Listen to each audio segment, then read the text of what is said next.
నమస్కారం, 9 న్యూస్ కి స్వాగతం. పోలవరం నిర్వాసితుల గురించి అసెంబ్లీలో గళం విప్పారు పోలవరం శాసనసభ్యులు చిర్రి బాలరాజు. రాష్ట్రం సస్యశ్యామలంగా ఉండాలని తమ భూమిని మరియు ఇళ్లను వదిలి బయటికి వచ్చిన పోలవరం ప్రాజెక్టు నిర్వాసిత ప్రజలకు న్యాయం జరగాలని అసెంబ్లీలో మాట్లాడడం జరిగింది. చంద్రబాబు పాలనలో 70% ప్రాజెక్టు పనులు పూర్తి చేశామని తెలియజేశారు. గత ప్రభుత్వంలో ప్రాజెక్టులపై కనీస దృష్టి సారించలేదని తెలిపారు. R&R ప్యాకేజీలో ఉన్న పలు సమస్యలపై మరియు 18 సంవత్సరాల వయసు నిండిన ప్రతి రీసర్వే చేసి R&R ప్యాకేజీ అందించాలని తెలిపారు. వర్షాకాలంలో గోదావరి ప్రభావం వల్ల ఇబ్బంది పడుతున్న 3 మండలాల గ్రామాలను పోలవరం, వేలేరుపాడు, కుక్కునూరు తగిన నష్టపరిహారం ఇప్పించవలసిందిగా ఆయన తెలియజేశారు. ధన్యవాదాలు అధ్యక్ష. రోజు పోలవరం నిర్వాసితుల గురించి అధ్యక్ష, రాష్ట్రం అంతా సస్యశ్యామలంగా ఉండాలని తమ భూముల్ని, గ్రామాలని, ఇళ్లని వదిలేసి పోలవరం ప్రాజెక్టు కోసం వదిలి బయటకు వచ్చారు అధ్యక్ష. మన ముఖ్యమంత్రి చంద్రబాబు నాయుడు గారి హయాంలో సుమారు 70% పనులు పూర్తి చేశారు అధ్యక్ష.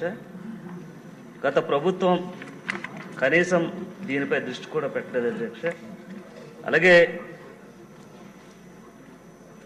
నిర్వాసితుల సమస్య అధ్యక్ష, వారికి భూమి బదులు భూమి, ఇళ్లకు బదులు ఇల్లు, 18 సంవత్సరాలు నిండి వారికి ప్యాకేజీ మన ప్రభుత్వం ఉన్నప్పుడు ఇచ్చారు అధ్యక్ష.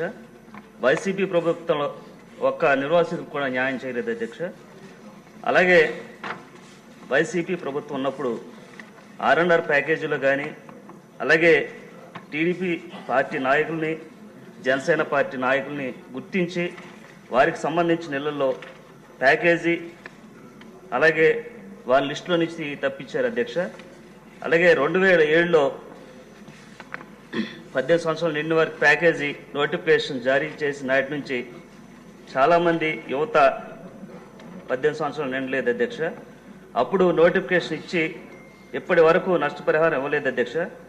ఇప్పుడు మళ్ళీ రీసర్వే చేసి వారందరికీ ప్యాకేజీ ఇవ్వాలని కోరుతున్నాం అధ్యక్ష.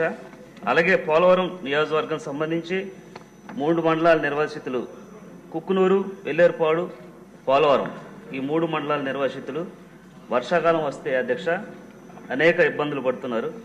అలాగే వారు కొండల్లో, గుట్టల్లో నివాసం ఉంటూ ఈ 2 నెలలు కూడా వరదలు ఉన్న 2 నెలలు కూడా అనేక ఇబ్బందులు పడుతున్నారు అధ్యక్ష. అలాగే వీరికి మన ప్రభుత్వం నుంచి వెంటనే పోలవరం నిర్వాసితులకి నష్టపరిహారం ఇవ్వాలని, అలాగే మన ఎన్డీఏ కూటమి వల్లే ఈ నష్టపరిహారం అందుద్దని మనస్ఫూర్తిగా నిర్వాసితులందరూ కోరుకుంటున్నారు అధ్యక్ష. అలాగే గత వైసీపీ ప్రభుత్వంలో ఈ ప్రాజెక్టుకి లోనికి వెళ్ళాలంటే పర్మిషన్ ఇచ్చేవారు కాదు అధ్యక్ష. అలాగే మన చంద్రబాబు నాయుడు గారు ముఖ్యమంత్రి ఉన్నప్పుడు అధ్యక్ష, బస్సులతో ఈ పోలవరం ప్రాజెక్టుని చూడడానికి వీరికి ప్రవేశం ఉండేది అధ్యక్ష.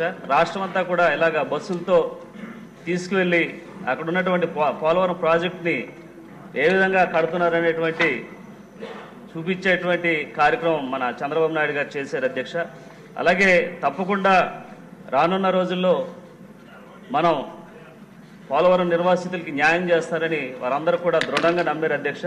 తప్పకుండా మన ఎన్డీఏ కూటమి తరఫున రేపు రానున్న రోజుల్లో పోలవరం నిర్వాసితులకి పూర్తిగా న్యాయం చేయాలని, ప్రతి ఒక్కరిని కూడా మళ్ళీ వర్షాకాలం వచ్చే నాటికి వీరందరినీ కూడా సురక్షిత ప్రాంతాలకు తరలించి వారికి పూర్తిగా న్యాయం చేయాలని మన ఎన్డీఏ కూటమి తరఫున నేను కోరుకుంటున్నాను అధ్యక్ష. ధన్యవాదాలు అధ్యక్ష.